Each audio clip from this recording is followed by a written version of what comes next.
The easiest thing I've done was to get out from under the labels and to live the life that I live. The most difficult thing I've ever done was to believe that I can do it. You have to tap into suffering every day of your life because we have so much scarring that we have to clean up. You have to look at suffering as almost like I look at failure. To succeed, you must fail. In failure and in suffering, all the answers are in there. All the answers to all the test questions. The test is your life. All the answers are in there. You don't have to live in suffering and pain and failure all the time. You have to learn, I need to visit it. Like people hate working out. You're only gonna visit working out maybe an hour a day. 23 other hours of the day, you're not in it. But how you become in shape is you must visit suffering, visit working out 1 hour a day. Visit suffering 1 hour a day. Visit your past failures 1 hour a day. The relationship with it is the answers are in there. They are in there. Within the suffering, go in there, and I call it the live autopsy. The live autopsy. How you find out someone died? They crack you open after you're dead. How you can live is do it while you're alive. Go back in your brain, crack it open while you're alive. Don't wait until you're fucking dead to figure out why you died. Do it while you are living. Go in there, go into the suffering, go into the pain of your life and say, why did this suck for me so bad? Why am I afraid of all this stuff? Why have I shut down the whole world? I guarantee I'll tell you why you shut down the whole world. It's in these nooks of the suffering within your brain, in the scarring, are all the answers to why you are on the couch feeling sorry for yourself. They lie within the scars.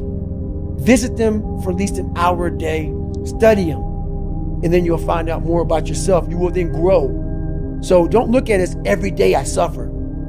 Go into it an hour a day. Learn from yourself, learn from life, learn from your failures, learn from your insecurities, learn from your self-doubt. Don't just say, I'm afraid to jump off an airplane.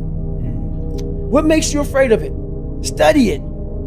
That's why I studied my mind. Why I became so powerful in the mind, because I realized I was weak. So instead of running away from the mind, I dove into it and said, what is making me weak? Oh, this makes sense. I came from hell. I came from a place that beat me down to nothing, which is why I'm afraid. All this makes sense. So systematically, one by one, I went back and met every single person in my mind, every situation. I went one-on-one with them again in my mind and said, okay, let's now revisit this. And that's how you do it. That's how it works.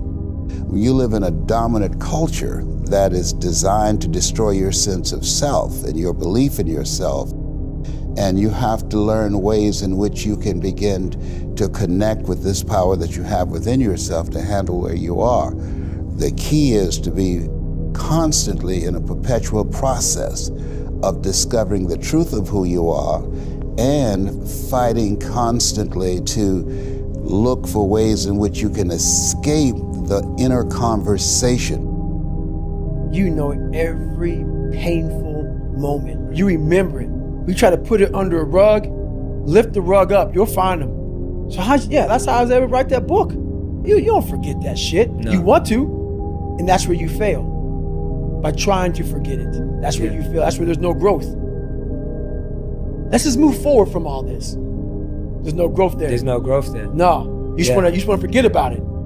You will continue making the same fucked up mistake. You will continue doing the same things wrong if you don't go back. So as I'm talking and as I'm going back, I'm very aware that I'm going to do that. And I may do it for 45 minutes. And then I'm like, you knew you were going to do this. You have to be very aware of the conversation you're having while you're doing it. Because your mind chooses the path of least resistance. Your mind has the ultimate tactical advantage over you. It knows what scars you. It knows your fears. It knows your insecurities. And it protects you. Which is why I talked about the 40% rule in my book. The 40% rule is all about the brain has the tactical advantage over you. It knows and it keeps you away from all that. That's why it says don't jump out of an airplane. Don't go in the ocean where there's sharks. It's a protective mechanism. Don't go back to the place where your dad beat the shit out of you in your mind. Don't go back. The brain protects you, but protects you so much, it doesn't allow growth. So the brain is an amazing thing, but the brain controls you. You must control it. You must take power over your own mind, or your mind will guide you into all the soft places that your brain wants to live in. Life is going to beat up on you in so many ways, and many things, they come back. Negative thoughts and how you feel about yourself, they don't die. They come back once you stop doing the maintenance work on your mind. So there's so many things you can do to get outside your own head to then allow your body to just be like, hey, we're just a machine. But you have to let your mind be able to process all these different tactics to do that. Take a different vantage point in life. When you are in the hell, you can't see the beauty of being in it when you're in it. Get on top of that mountaintop in your mind. Get on top of that mountaintop and look down at what you're doing. You can see a whole different world, and that world is beautiful. But you gotta get a different vantage point in the suck. Don't be in it. Spiritually, get out of it. Get that soul. Look down on what you're doing. Be amazed by the process of where you're at now and where you came from.